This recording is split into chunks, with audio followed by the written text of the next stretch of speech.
Good morning, everyone. Let us start today's class. It's about rotation, angular motion, angular momentum, torque, conservation of angular momentum. All these things we will study today. So, first we will see the rotational motion. Let us see here an example. Here cone is placed, and on that cone two ants are standing in that road.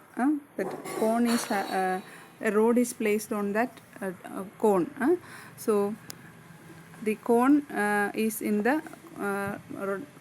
round shape, and the ants are placed at different positions on that road.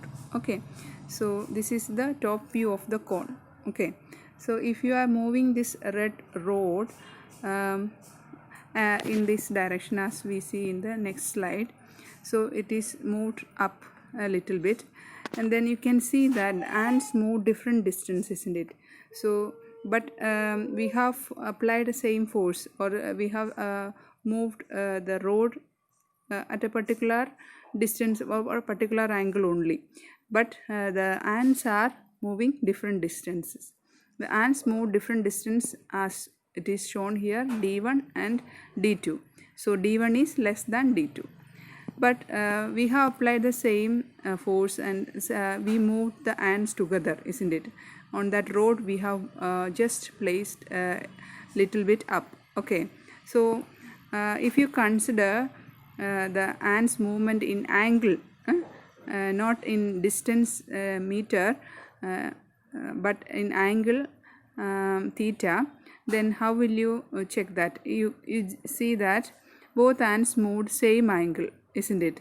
Theta 1 and theta 2 are equal to theta, where theta is the angle through which the road is moved up. Okay, so both ants are moving same angle, but both ants are moving different distances, d1 and d2. Theta 1 and theta 2 are same. So angle is simpler quantity than distance for describing the rotational motion, because the ants are moving in rotational motion because it's placed in a conical shaped cup or a cone shaped material there. So these ants are moving in a rotational motion, so it's better to describe not with the distance in meter, but instead of distance in meter, we measure the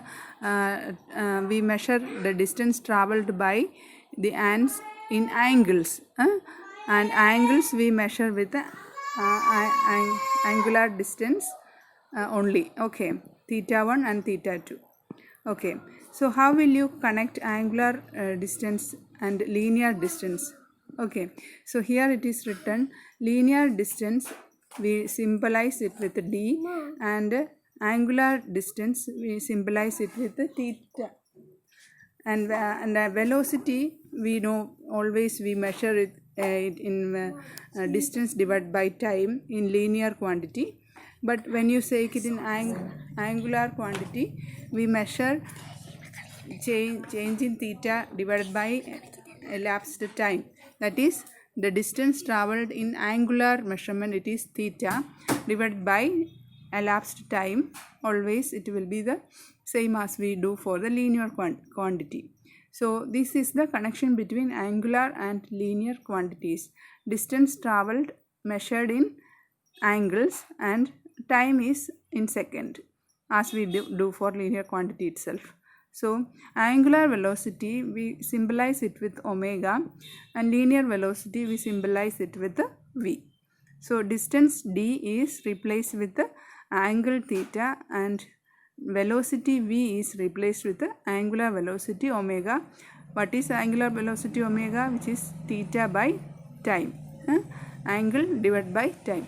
So change in angle, the change in distance ന് പകരം change in angle ആണ് അവിടെ എടുക്കുന്നത്.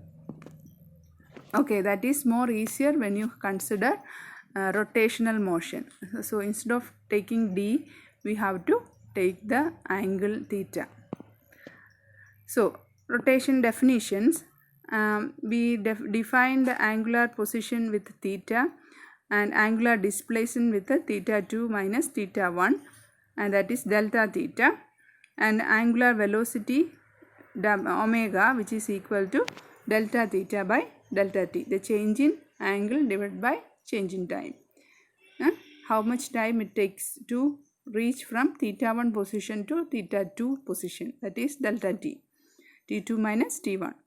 And instantaneous angular velocity, we can always write differential of angle theta with respect to time. Okay, so these are the definitions of rotation. Remember this.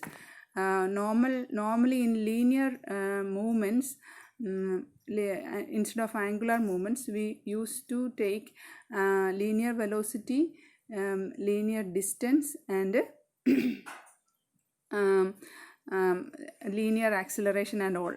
But here in rotation, we should always take instead of distance, we should take that angle theta, and instead of velocity, we should take angular velocity, that is omega.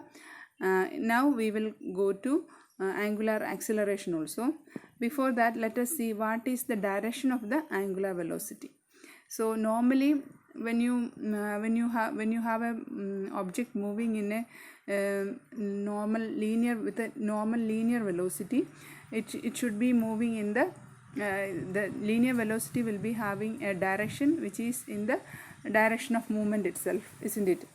So if it moves from A to B, position A to B, it will be the AB vector, that direction will be the velocity direction itself. But if you have a rotational movement, then what will be the velocity direction, angular velocity direction? Omega direction എന്തായിരിക്കും? അത് നമുക്കൊന്ന് നോക്കാം.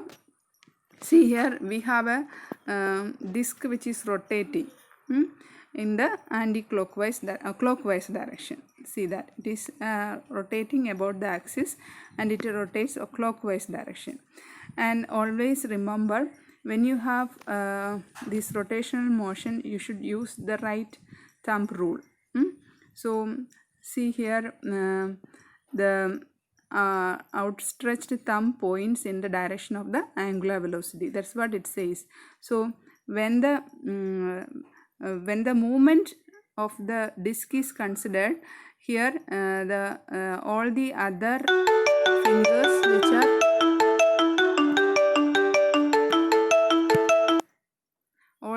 fingers which are directing, that is the direction of motion, and the thumb direction will be the velocity direction.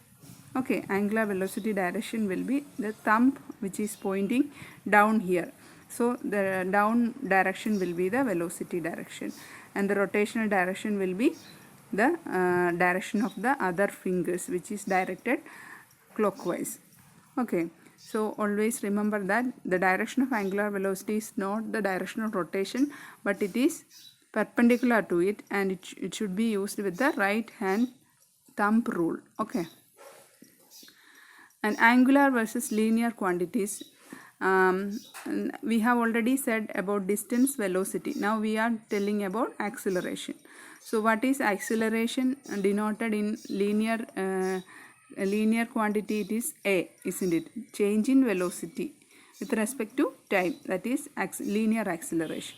But angular acceleration will be change in omega, change in angular velocity with respect to time, that is angular acceleration.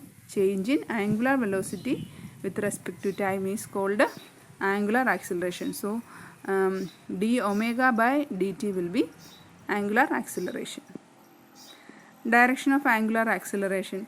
The easiest way to get the direction of the angular acceleration is to determine the direction of angular velocity, and then if the object is speeding up, the velocity and acceleration must be in the same direction.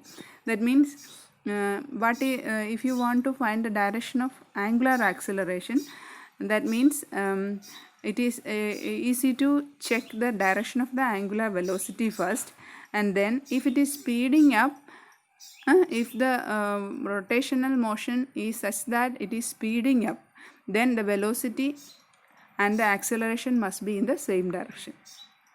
So if the rotation is not speeding up, if it is slowing down, then velocity and acceleration should be in opposite direction. Okay, remember that.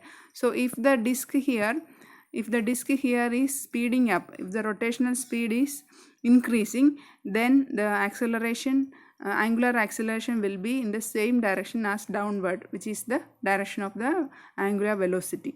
If the rotational motion of the disk is slowing down, if the speed is slowing down, the rotation is slowing down, then what is the direction of the angular acceleration there?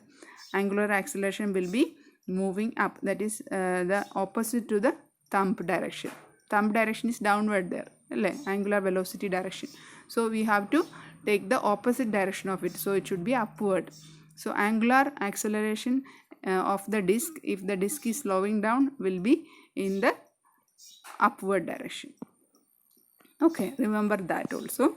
Now we take 3 acceleration. We are discussing here 3 types of acceleration. They are centripetal acceleration, tangential acceleration, and angular acceleration. So we have angular acceleration, we have already mentioned. What is centripetal acceleration? It is the radial component of the linear acceleration. It is always non-zero in circular motion. So if you have a material, an object which is rotating, then it should have rotating with a different speed, that is, it is increasing its speed, angular velocity is increasing, then it has a angular acceleration, isn't it? So if the rotational speed is increasing, it should have the acceleration should have a component in the direction towards the center of, or towards the axis of the rotation. So that is radial component of the linear acceleration. So that is centripetal acceleration, and we can write it as v squared by r. So it is the component of linear acceleration towards the center. So linear acceleration is not same as angular acceleration. Remember that angular acceleration is always directed to right hand thumb rule. Okay, directed to right hand thumb rule. It is not in the rotational direction, but linear acceleration is always in the rotational direction itself. So linear acceleration is in the rotational direction itself, and its component towards the axis of rotation. So if you consider the again the disk here, if the rotation is clockwise, and you can see the rotational direction is as the direction of the other fingers, isn't it? So it is clockwise, and in that direction itself it has linear acceleration. So linear acceleration is in the rotation direction itself. And it has a component. It can linear acceleration is always changing its direction, isn't it? In that plane only we can say it is in the plane. So linear acceleration at a point can have a component in the direction of the center, or towards the center. So it has a component towards the axis, towards the central axis. That component is called centripetal acceleration. Okay, and tangential acceleration is the other component. So if you have a component towards the center of the axis, you should have always a component perpendicular to it, isn't it? That component is the tangential acceleration, component of linear acceleration along the direction of the velocity. So the rotation ഏത് ഡയറക്ഷനിലാണോ rotate ചെയ്യുന്നത്, ഒരു particular പോയിന്റിൽ ആ velocity linear velocity എങ്ങോട്ടാണോ direct ചെയ്യുന്നത്, അതേ direction തന്നെയാണ് tangential ആക്സിലറേഷൻ്റെ direction. നിങ്ങൾ ഒരു ഡിസ്ക് റൊട്ടേറ്റ് ചെയ്യുന്നത് നോക്കുകയാണെങ്കിൽ, ആ ഡിസ്ക് റൊട്ടേറ്റ് ചെയ്യുന്ന ആ ഡിസ്കിൻ്റെ ഒരു സർക്കുലർ ഷേപ്പിലാണല്ലോ ഉള്ളത്. അപ്പോൾ ആ സർക്കിളിലെ എല്ലാ പോയിൻറ്റും മൂവ് ചെയ്തുകൊണ്ടിരിക്കുക സർക്കിളിൻ്റെ, അല്ലേ? അപ്പോൾ ആ സർക്കിളിൻ്റെ ഏതെങ്കിലും ഒരു പോയിൻ്റ് എടുത്തിട്ട് ആ പർട്ടിക്കുലർ ടൈം ഓഫ് ഇൻസ്റ്റൻറ്റിൽ ഏത് ഡയറക്ഷനിലേക്കാണ് അത് മൂവ് ചെയ്യുന്നതെന്ന് നോക്കുക. ആ ഡയറക്ഷനാണ് ലീനിയർ ആക്സിലറേഷൻ അല്ലേ. ആ ഡയറക്ഷൻ്റെ ഒരു കമ്പോണൻ്റ് നമ്മൾ എടുക്കുകയാണ്, റേഡിയൽ, അതായത് ടുവേർഡ്സ് ദ സെൻറ്റർ ആക്സിസിലേക്കുള്ള ഒരു കമ്പോണൻ്റ് എടുക്കുകയാണെങ്കിൽ ആ കമ്പോണൻ്റാണ് സെൻട്രിപെറ്റൽ ആക്സിലറേഷൻ. അതിന് പെർപെൻഡിക്കുലറായിട്ട് റൊട്ടേറ്റ് ചെയ്യുന്ന അതേ ഡയറക്ഷനിൽ ഉള്ള കമ്പോണൻ്റാണ് ടാൻജൻഷ്യൽ ആക്സിലറേഷൻ. ഇപ്പം ഇനി ആംഗുലാർ ആക്സിലറേഷൻ എന്താണ്? Angular acceleration is rate of change of angular velocity. We have already studied that അല്ലേ. അത് ഓൾവേസ് തമ്പിൻ്റെ ഡയറക്ഷൻ, റൈറ്റ് ഹാൻഡ് റൂളിലെ തമ്പിൻ്റെ ഡയറക്ഷനിലായിരിക്കും അതിൻ്റെ direction. Remember that. It is known zero if the object is speeding up or slowing down. Now defining rotational inertia. What is inertia now? The larger the mass, the smaller the acceleration അല്ലേ. നമ്മൾ പഠിച്ചിരിക്കുന്നത് അങ്ങനെയാണ്. If you apply particular force, if the mass is large, the acceleration will be small. F is equal to ma എന്നാണ് പഠിച്ചിരിക്കുന്നത്. m കൂടുവാണെങ്കിൽ a കുറയും അല്ലേ, force particular constant value കൊടുക്കുമ്പോൾ. So if the object has a larger mass, it should have a smaller acceleration. The same way, the rotation in the rotational motion, the rotational inertia I plays the equivalent role in rotational motion as m in translation motion. അതായത് നമ്മൾ linear മോഷനിൽ എമ്മിൻ്റെ പ്ലേസിൽ M act ചെയ്യുന്നത് എന്താണോ അതിന് പകരം rotational മോഷനിൽ എമ്മിന് പകരം ആക്ട് ചെയ്യുന്നതാണ് ഐ എന്ന് പറയുന്നത്. ഐ ആണ് അവിടെ മൊമെൻ്റ് ഓഫ് ഇനേർഷ്യ എന്ന് പറയുന്നത്. അതിൻ്റെ പേരാണ് moment of inertia. So I place the equivalent role of M in linear motion, translation motion. So M translation മോഷനിൽ എന്ത് റോള് എടുക്കുന്നോ അതേ റോളാണ് ഐ റൊട്ടേഷണൽ മോഷനിൽ എടുക്കുന്ന റോള്. ഐക്ക് പകരം അല്ല എമ്മിന് പകരം ഉള്ളതാണ്, എമ്മിന് പകരം ട്രാൻസ്ലേഷണൽ മോഷനിൽ എമ്മിന് പകരം ഉള്ളതാണ് റൊട്ടേഷണൽ മോഷനിൽ ഐ എന്ന് പറയുന്നത്. ഐ എന്ന് പറഞ്ഞാൽ ഇത്രയേ ഉള്ളൂ, മൊമെൻ്റ് ഓഫ് ഇനേർഷ്യ. അതിൻ്റെ ഡെഫിനേഷൻ ഞാൻ പറയാം. I is moment of inertia. You just remember that it is moment of inertia. അപ്പോൾ നമ്മൾ F is equal to M എന്ന് പറയുന്നതിന് പകരം റൊട്ടേഷണൽ മോഷനിൽ നമ്മൾ torque is equal to I alpha എന്ന് പറയും. ആൽഫ എന്ന് പറയുന്നത് ആംഗുലാർ ആക്സിലറേഷനും ഐ എന്ന് പറയുന്നത് മൊമെൻ്റ് ഓഫ് ഇനേർഷ്യയും ടോർക്ക് എന്ന് പറയുന്നത് ഫോഴ്സിന് പകരമുള്ള ടോർക്ക്. റൊട്ടേഷണൽ മോഷനിൽ ഫോഴ്സിന് പകരം നമ്മൾ ടോർക്കാണ് പറയുക കേട്ടോ. So I is a measure of how hard it is to get an object rotating. So if I is large, I large ആണെങ്കിൽ ആക്സിലറേഷൻ കുറവായിരിക്കും എന്നല്ലേ പറഞ്ഞത്. ലീനിയർ അല്ല, എം ലാർജ് ആണെങ്കിൽ ആക്സിലറേഷൻ കുറവായിരിക്കും എന്നല്ലേ പറഞ്ഞു. അതുപോലെ തന്നെ റൊട്ടേഷണൽ മോഷനിൽ ഐ ലാർജ് ആണെങ്കിൽ ആൽഫ സ്മോൾ ആയിരിക്കും, എന്ന് വെച്ചാൽ ആംഗുലാർ ആക്സിലറേഷൻ സ്മോൾ ആയിരിക്കും. So if I is larger, smaller angular acceleration produced by this rotation. Okay, for a given force. Okay, now next move on to the inertia. Moment of inertia എന്താണ്, I എന്താണെന്നാണ് നമ്മൾ define ചെയ്യാൻ പോണേ.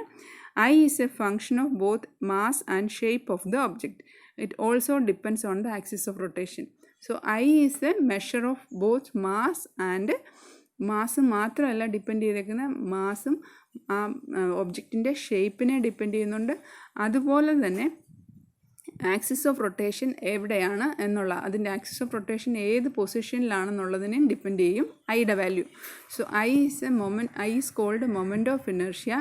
It depends on both mass of the object, shape of the object and the position of the axis of rotation. Okay, so for common shapes, rotational inertia are listed in tables. അത് കാണിക്കാം. A simple version which is in, okay, അത് വേറെ ഒരു ടെക്സ്റ്റിൽ നിന്നുള്ളതൊക്കെയാണ്, അത് നമ്മൾ നോക്കണ്ട, അത് ആവശ്യമില്ല. ഫസ്റ്റ് പോയിൻ്റ് നമ്മൾ മൈൻഡ് ചെയ്യേണ്ട. അപ്പോൾ നമുക്ക് സെക്കൻഡ് പോയിൻ്റ് ഒന്ന് നോക്കാം. Let us consider object with collection of point masses. അപ്പം നമുക്ക് കുറേ പോയിൻ്റ് മാസസ്, അതായത് കുറേ പാർട്ടിക്കിൾസ് നമ്മൾ കൺസിഡർ ചെയ്യുക. ഒരു പർട്ടിക്കുലർ ചേമ്പറിൽ കുറേ പാർട്ടിക്കിൾസ് കൺസിഡർ ചെയ്യുക. So where r is the distance from the axis of rotation. എന്നിട്ട് ഈ പാർട്ടിക്കിൾസിനെ നമ്മൾ കംപ്ലീറ്റ് ആ ഫുൾ സിസ്റ്റത്തിനെ നമ്മൾ റൊട്ടേറ്റ് ചെയ്യുക. So we are considering this whole number of particle as a object. Full ഒരു പാർട്ടിക്കിളിനെ അല്ല ഒരു ഒബ്ജക്റ്റായിട്ട് എടുക്കുന്നത്. ഫുൾ n നമ്പർ ഓഫ് പാർട്ടിക്കിൾസിനെ നമ്മൾ ഒരു ചേമ്പറിലിട്ടിട്ട് അതിനെ നമ്മളൊരു ഒബ്ജക്റ്റായിട്ട് കൺസിഡർ ചെയ്യുക. എന്നിട്ട് നമ്മൾ ആ ഫുൾ ഒബ്ജക്റ്റിനെ, അതായത് ഫുൾ ചേമ്പറിനെ നമ്മൾ റൊട്ടേറ്റ് ചെയ്യുകയാണ്.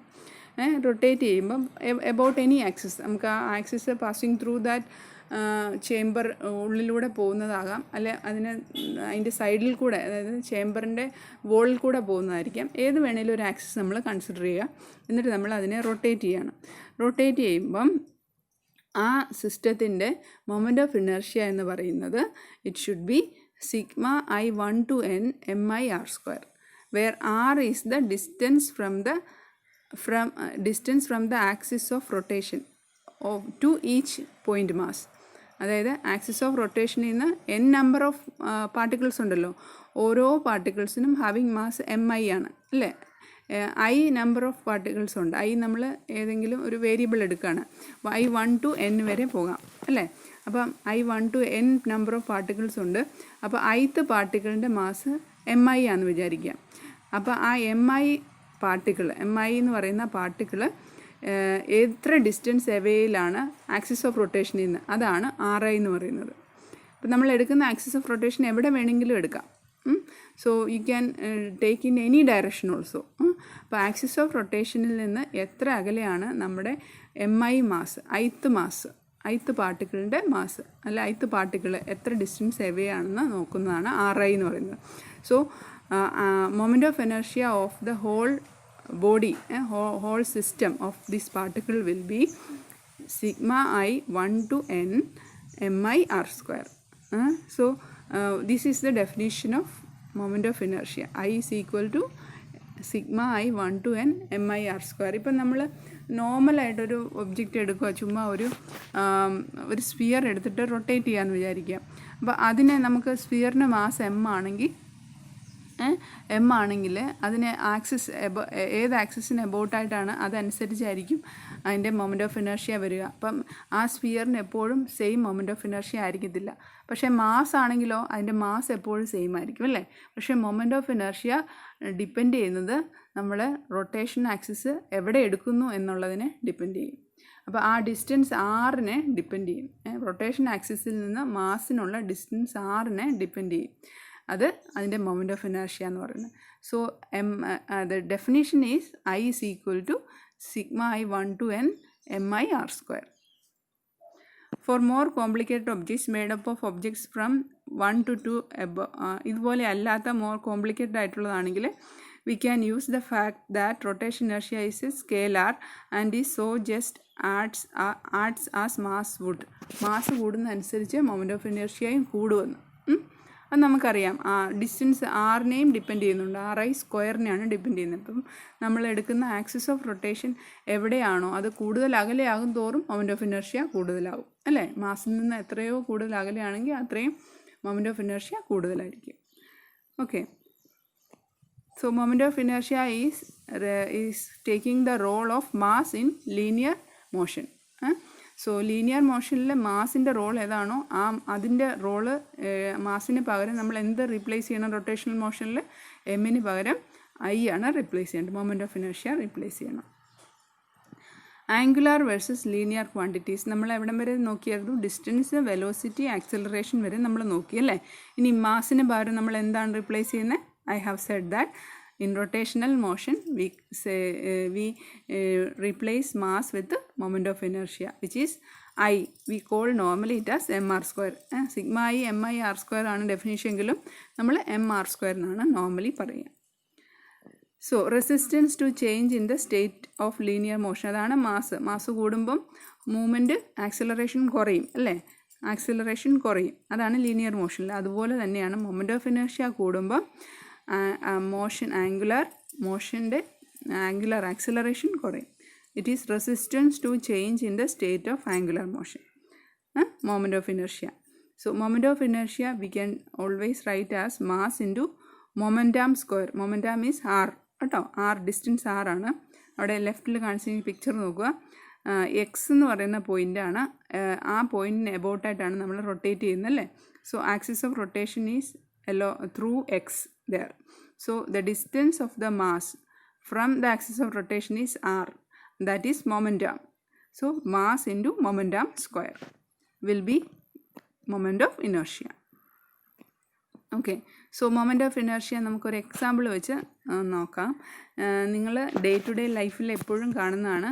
മൊമെൻറ്റ് ഓഫ് ഇനേർഷ്യ കൂടുതലുള്ളപ്പം നമുക്ക് റൊട്ടേറ്റ് ചെയ്യാൻ ആക്സലറേഷൻ കുറയും അല്ലേ. അത് റൊട്ടേറ്റ് ചെയ്യാൻ പാടാണ്. So that is what shown here in this picture. When you have larger distance here the masses are close by അല്ലേ.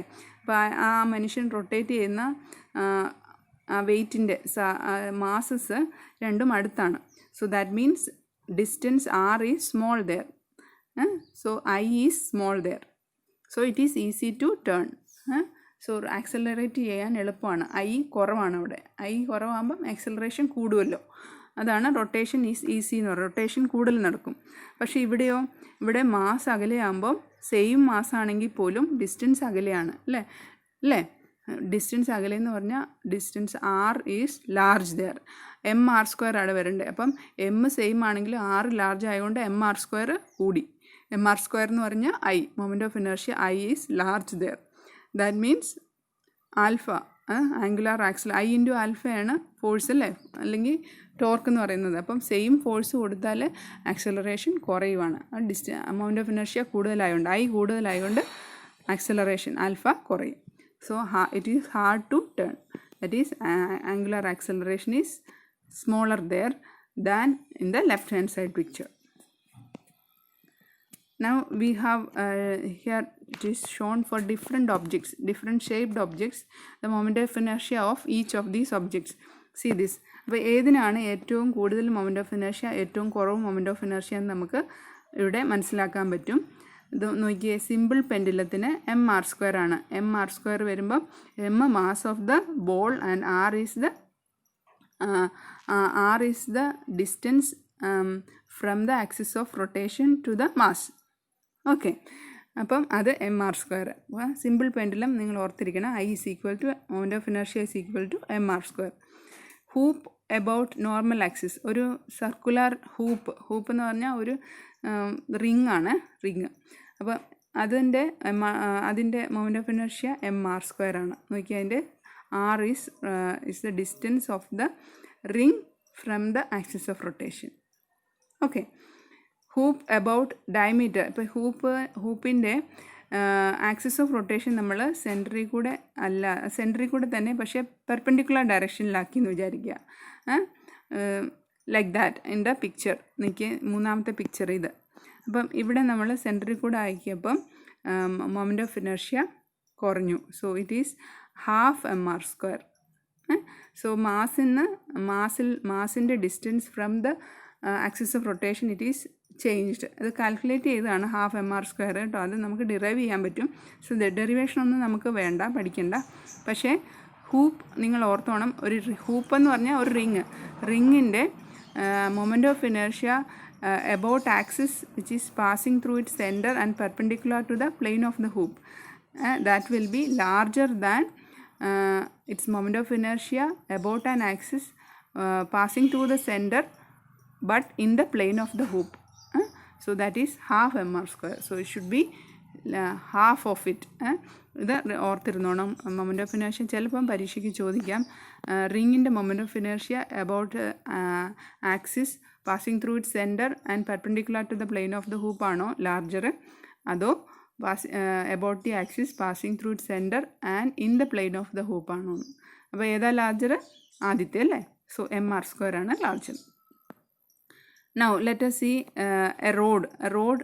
What is the സ്റ്റിക്കാണ് ഇവിടെ പറഞ്ഞത്. Stick about the end. അപ്പോൾ ഒരു ആക്സിസ് അതിൻ്റെ എൻഡിലാണ് പ്ലേസ് ചെയ്തിരിക്കുന്നത്. സോ ആ എൻഡിൽ എൻഡിൽ വെച്ചിരിക്കുന്ന എൻഡിൽ ഉള്ള ആ വരയില്ലേ, ആ വരയാണ് ആക്സിസ് ഓഫ് റൊട്ടേഷൻ. അതിന് അബൌട്ടായിട്ടാണ് റൊട്ടേറ്റ് ചെയ്യുന്നത്. അപ്പം ലെങ്ത് L ഉള്ള സ്റ്റിക്കാണെങ്കിൽ അതിൻ്റെ മൊമെൻറ്റ് ഓഫ് ഇനേർഷ്യ 1/3 ml² ആണ്. ഇനി ആ ആക്സിസ് നമ്മൾ ആ സ്റ്റിക്കിൻ്റെ നടുക്ക് വയ്ക്കുകയാണ്. എന്നിട്ട് അതിന് പെർപെൻഡിക്കുലറായിട്ട് വയ്ക്കുകയാണ് സ്റ്റിക്ക്. അപ്പോൾ നമ്മൾ റൊട്ടേറ്റ് ചെയ്യുകയാണെങ്കിൽ it should be 1/12 ml². The same stick has different moment of inertia. And if you take a solid cylinder, it has, if the axis of rotation is passing through its center, then it is half mr², and solid sphere it is 2/5 mr². There are derivations for all these. നിങ്ങൾ അത് ഫിസിക്സുകാർ പഠിക്കുന്നുണ്ട്, physics main subject എടുക്കുന്നവർ. പക്ഷെ നിങ്ങൾക്കിത് എന്താണെന്ന് മാത്രം അറിഞ്ഞിരുന്നാൽ മതി, derive ചെയ്യണ്ട. So സ്ഫിയറാണോ same radius ഉള്ള സ്ഫിയറിനാണോ അതോ സിലിണ്ടറിനാണോ മൊമെൻ്റ് ഓഫ് ഇനർഷ്യ കൂടുതൽ? മൊമെൻ്റ് ഓഫ് ഇനർഷ്യ കൂടുതൽ സ്ഫിയറിനാണ് അല്ലേ. ഹാഫ് mr² ആണ്. മൊമെൻ്റ് ഓഫ് ഇനർഷ്യ കൂടുതൽ സ്ഫിയറിനല്ല, സിലിണ്ടറിനാണ്. Half mr² is larger than 2/5 mr². 2/5 is smaller than half അല്ലേ. So it is larger. Moment of inertia is large for cylinder. അപ്പോൾ സിലിണ്ടറിന് ആംഗുലർ ആക്സിലറേഷൻ കുറവായിരിക്കും കമ്പയർഡ്